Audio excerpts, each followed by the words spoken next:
الرحمن الرحیم۔ وضو کے فرائض اور سنن کے متعلق کل گفتگو ہو گئی تھی۔ وضو کے مستحبات، ان میں پہلی چیز ہے گردن کا مسح کرنا۔ سوشل میڈیا پہ اور اسی طرح ٹی وی کے اوپر بعض حضرات جو ہے نا وہ بڑے شد و مت سے شور مچا رہے ہوتے ہیں کہ جی گردن پہ مسح کرنا بدعت ہے، گردن پہ مسح کرنا بدعت ہے۔ اور بدعت تو تب ہو جب اسے احناف سنت کہتے ہو۔ احناف کے ہاں گردن پہ مسح کرنا سنت نہیں ہے،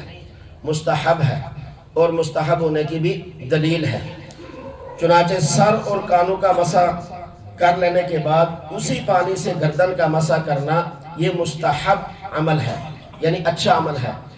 حضرت موسیٰ بن ابی طلحہ رضی اللہ تعالیٰ عنہ صحابی رسول ہیں، وہ فرماتے ہیں کہ جس نے گردن سمیت سر کا مسح کیا وہ قیامت کے دن گردن میں بیڑیاں پہنانے سے بچ گیا۔ علامہ ابن حجر رحمہ اللہ تعالی فرماتے ہیں کہ یہ موقوف حدیث مرفوع حدیث کے حکم میں ہے، چونکہ ظاہر ہے کہ ایسی بات کوئی صحابی اپنی طرف سے تو نہیں کہہ سکتا، اس نے رسول پاک صلی اللہ علیہ وسلم سے سنا ہوگا تبھی اس نے یہ بات کہی۔ علامہ بغوی رحمہ اللہ، ابن سید الناس رحمۃ اللہ، علامہ شوکانی رحمۃ اللہ کا میلان بھی اسی طرف ہے، نیل الاوتار جلد 1 صفحہ 204۔ نواب صدیق حسن خان رحمۃ اللہ علیہ نے بھی اسی کی تائید کی ہے اور کہا ہے کہ گردن پر مسح کرنے کو بدعت کہنا غلط ہے۔ نیز یہ کہ تلخیص الحبیر کی مندرجہ بالا روایت اور اس سلسلہ کی دیگر روایات یہ قابل استدلال ہیں، خصوصاً جب کہ کوئی حدیث ان کے مخالف نہ ہو، ان کے مخالف کوئی حدیث نہیں ہے، لہذا یہ سنت نہیں ہے جی، تو یہ بدعت کرنا تو یہ بھی درست اور جائز نہیں ہے۔ حتیٰ کہ میں نے ایک کتاب تھی سنت نبی اور جدید سائنس کے نام سے جی، حکیم طارق چغتائی صاحب کو انہوں نے لکھی ہے، انہوں نے اس میں لکھا ہے کہ گردن کا مسح کرنا یہ گردن توڑ، جو گردن کا ایک بخار ہوتا ہے اس سے بچاؤ کا سبب اور ذریعہ ہے۔ وہ کہتے ہیں کہ کسی ملک کا میں وہاں گیا تو وہاں انگریزوں نے ریسرچ کی اس بات پر کہ یہ مسلمانوں کو یہ بخار کم ہوتا ہے بنسبت کافروں کو، یہ کیوں ہوتا ہے؟ تو ان کی جو ریسرچ تھی اس کے بعد معلوم ہوا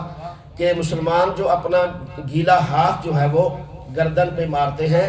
اس وجہ سے انہیں یہ بخار کم ہوتا ہے، یہ اس بخار کو ختم کرنے یا کم کرنے کا ذریعہ اور سبب بنتا ہے۔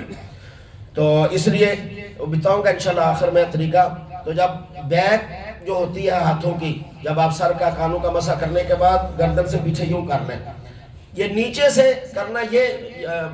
یقیناً یہ سنت اور مستحب کچھ بھی نہیں ہے، یہ ویسے ہی ہے، اس کو بدعت آپ کہہ سکتے ہیں، لیکن پیچھے جو گردن کا حصہ ہے گدی جسے یہ پیچھے والا، یہ مستحب ہے اور اچھا عمل ہے، یہ کرنے میں کوئی حرج نہیں۔ یہ حضرت موسیٰ بن طلحہ کی اس جو ہے نا قول کے اندر موجود ہے۔ اسی طرح وضو کے بعد کلمہ شہادت پڑھنا، حضرت عمر رضی اللہ تعالیٰ عنہ فرماتے ہیں کہ نبی پاک صلی اللہ علیہ وآلہ وسلم نے فرمایا تم میں سے جو وضو کرے اور خوب اہتمام سے کرے پھر یہ کلمات کہے، اشہد ان لا الہ الا اللہ وحدہ لا شریک لہ واشہد ان محمدًا عبدہ ورسولہ، یقیناً اس کے لیے جنت کے 8 دروازے کھول دیے جائیں گے جس میں سے چاہے داخل ہو۔ مسلم شریف کی یہ روایت ہے۔ یہ وضو کرنے کے بعد ہاں یہ جو انگلی اٹھا کے پھر آسمان کی طرف دیکھ کے، تو اس کا کوئی جو ہے نا وہ مضبوط ثبوت نہیں ہے، تو یہ ضروری نہیں ہے۔ آپ مسجد کے اندر ہیں تو وہ بغیر آسمان پہ کیا نام ہے وہ آسمان کی طرف سر اٹھائے بھی کہہ سکتے ہیں۔ انگلی کا کہیں میں نے ذکر پڑھا تھا لیکن یہ بھی کوئی ضروری نہیں، لیکن پڑھنا جو ہے یہ نفع مند اور فائدہ مند ہے۔ وضو کے بعد 2 رکعتیں تحیۃ الوضو کے طور پر ادا کرنا، یہ بھی حضرت عقبہ بن عامر رضی اللہ تعالیٰ عنہ فرماتے ہیں کہ رسول اللہ صلی اللہ علیہ وسلم نے فرمایا جو بھی وضو کرے اور خوب اچھی طرح وضو کرے پھر ظاہر و باطن کی مکمل توجہ و انہماک کے ساتھ 2 رکعت نماز ادا کرے، یقیناً اس کے لیے جنت واجب ہوگی۔ تو اگر مکروہ وقت نہ ہو،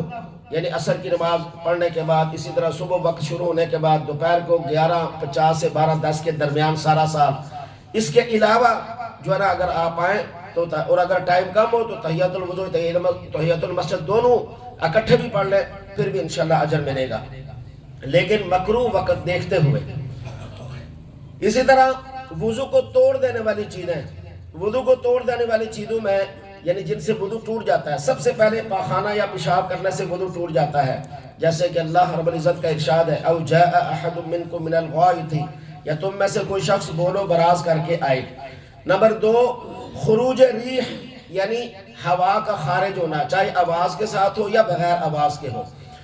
اور دونوں صورتوں کے اندر نماز کو توڑ دیتا ہے۔ حضرت ابو ہریرہ رضی اللہ تعالیٰ عنہ کہتے ہیں کہ نبی پاک صلی اللہ علیہ وسلم نے فرمایا کہ مسجد میں نماز کا انتظار کرنے والے شخص کو نماز کا ثواب ملتا رہتا ہے جب تک کہ وہ بے وضو نہ ہو۔ ایک عجمی شخص نے حضرت ابو ہریرہ رضی اللہ تعالیٰ عنہ سے دریافت کیا کہ حدث سے کیا مراد ہے، تو انہوں نے بتایا کہ ہوا کا خارج ہونا، یعنی بیٹھے بیٹھے ہوا خارج ہو جائے۔ اسی طریقے کے ساتھ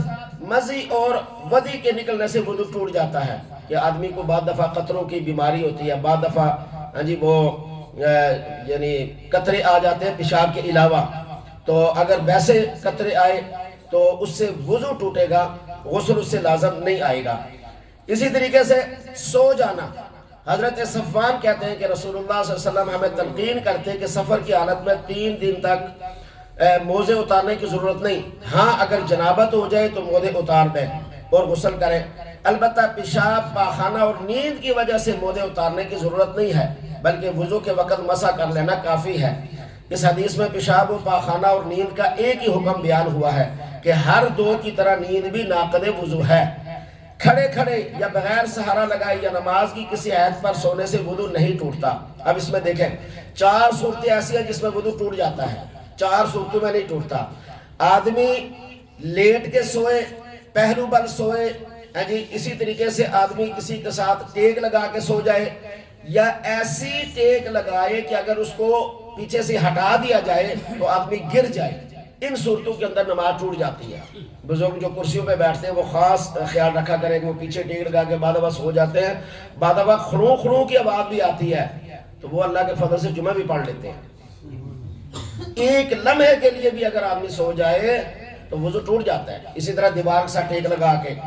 یا ہاتھ کے ساتھ یوں ٹیک لگائے وہ آٹھا تو آدمی گر جاتا ہے، ویسے تو آدمی سو گیا ایسے چوکڑی میں یا ویسے آدمی تو پھر نہیں ٹوٹتا۔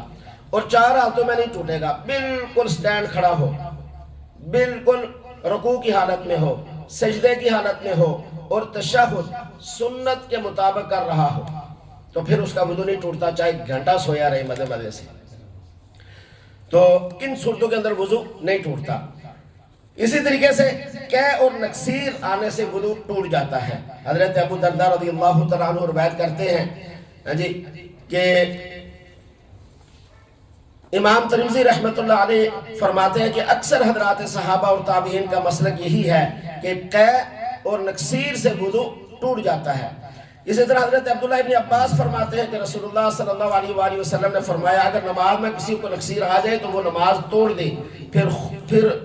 نماز توڑ دے، پھر خون دھو کر وضو کرے اور نئے سرے سے نماز پڑھے۔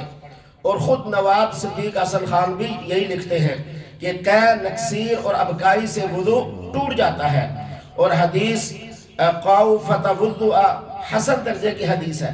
اسی طرح خون کا آنا، استحاضہ کا آنا، یہ بھی ناقض وضو ہے۔ حضرت صلی اللہ علیہ وسلم نے ایک استحاضہ عورت حضرت فاطمہ بنت ابی جیش کو حکم دیا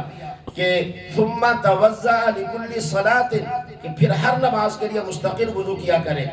یہ میں نے بتایا تھا کہ 3 دن سے کم، 10 دن سے زائد، اسی طرح بچہ پیدا ہونے کے بعد 40 دن سے زائد اگر کسی عورت کو خون آتا رہے اسے استحاضہ کہتے ہیں۔ اس خون میں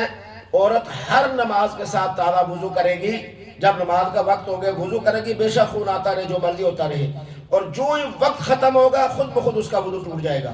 پھر اگلی نماز میں تازہ، ہر نماز میں تازہ وضو، نماز بھی، روزے بھی، خامد، یہ سب کچھ ہی ہوگا۔ اسی طریقے کے ساتھ 2 صورتیں ایسی ہیں جو بیماریاں لگاتار رہتی ہیں، ایک سلسل بول ہے اور دوسرا خروج ریح ہے۔ بعض لوگوں کو ہوا کا خارج ہونے کی بیماری ہے وہ رکتی نہیں ہے، بعض لوگوں کو پیشاب کے قطرے آنے کی بیماری ہوتی ہے جو رکتی نہیں ہے۔ جو شخص خروج ریح اور سلسل بول اسے کہتے ہیں، اس کا یعنی مریض ہو دائمی اور 2 رکعت فرض نماز پڑھنے کے برابر بھی اسے اگر یعنی سکون نہیں ملتا کہ ہوا خارج رہتی ہے، پیشاب خارج رہتا ہے، قطرے گرتے رہتے ہیں، تو ایسے شخص کے لیے معذور اسے کہا جاتا ہے۔ وہ شخص ہر نماز کے لیے تازہ وضو کرے اور اس دوران جو مرضی ذکر و اذکار، عبادت، فرض، نفل، قرآن پڑھے، جو ہی وقت ختم ہوگا اس کا وضو خود بخود ختم ہو جائے گا، خود بخود ٹوٹ جائے گا. تو ایسے. اور لیکن جو شخص وہ 5-10 منٹ اس کو مل جاتے ہوں وہ ایسا نہیں ہے، اس کا اگر وضو ٹوٹ گیا تو وہ جا کے کر کے پھر آئے گا، یہ معذور کے اندر نہیں گنا جائے گا. مزید انشاءاللہ اس پر کل اللہ ہمیں مسائل دینیہ سیکھ کر اعمال صالحہ کما حقہ بجا لانے کی توفیق. الحمد